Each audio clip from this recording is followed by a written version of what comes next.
My name is Lieutenant Bud O'Toole. I'm a member of Fighter Squadron 101, the Fleet Replacement Squadron, and I'm an F-14 instructor pilot. My name is Lieutenant George Michaels. I'm a radar intercept officer in the F-14 Tomcat. The RO, or the RIO, Radar Intercept Officer in the back seat, controls primarily most of the radar and weapon systems from the back. The advantages of the F-14, and one of the things that keeps it one of the primary fighters in the inventory today, is the fact that we have two individuals who employ the fighter itself. That does a lot of things for us. First of all, it throws an extra set of eyeballs in the aircraft, which allows us to engage multi-bandits in close aerial combat and allows us to survive more readily. Ladies and gentlemen, from the Grim Reapers, the F-14 Tomcat.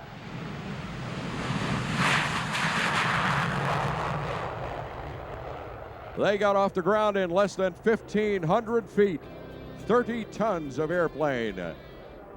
The F-14 is a very large airplane. It weighs empty about 43,000 pounds.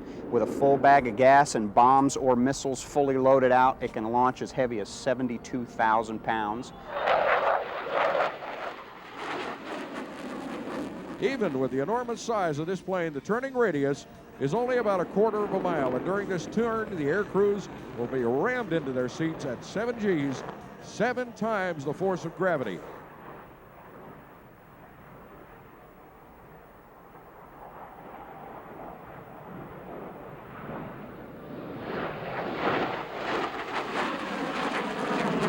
The nose of the aircraft is our air intercept radar. It's the most powerful fighter radar in the world.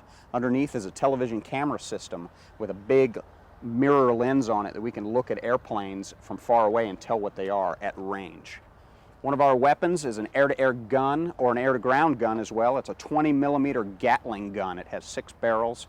As you can see, it's about so long. It's about 5 or 6 feet long, and it can shoot up to 6,000 rounds per minute. The F-14 will now accelerate to a speed approaching the speed of sound. The Tomcat will be traveling at over 650 miles an hour. That works out to 960 feet per second. The very large intakes. There's 2 Pratt & Whitney TF30 turbofan engines in this airplane. They produce about 35,000 pounds of thrust together in afterburner.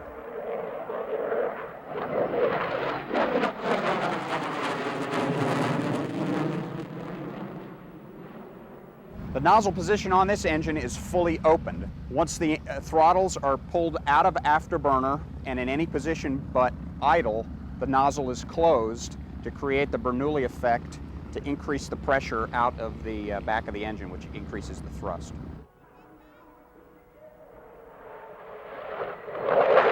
The wings on the Tomcat are sweepable.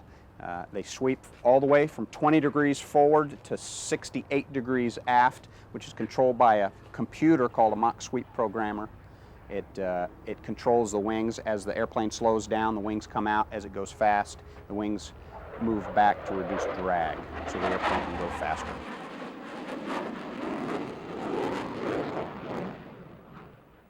This is a nose gear, and it also includes the launch mechanism, how this airplane gets off the deck.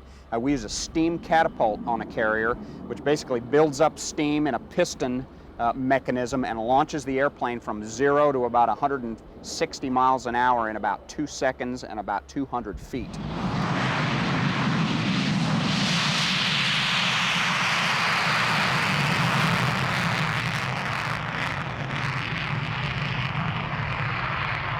All Navy carrier-based airplanes have an arresting hook.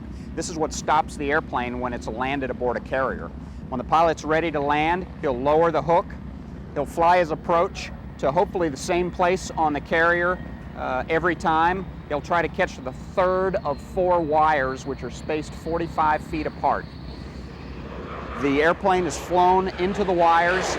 The hook catches one of the wires, and via hydraulic engines, the arresting wire stops the airplane, not the wheel brakes. Once the airplane hits the deck, the pilot goes to full power. In case he should miss the wire, he has the power to just launch and go right around again and try the whole thing over again.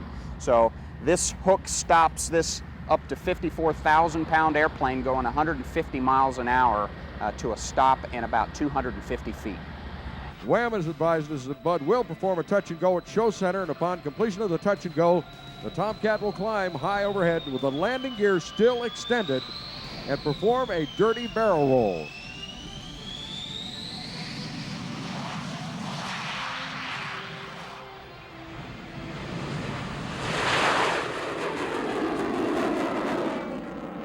Flying the Tomcat is a lot of fun, and it's a rush is what it is. It's a very big airplane. It's not very easy to fly, but it's very fast, and it looks good too, obviously. So there's a little pride and prestige in there as well. Tomcat crews are very proud of their airplane. It's been around a long time.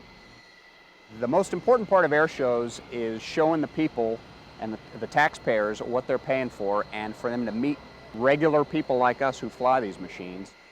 A lot of people come up to us and tell us the Tomcat is their favorite airplane. Of course, it's my favorite as well.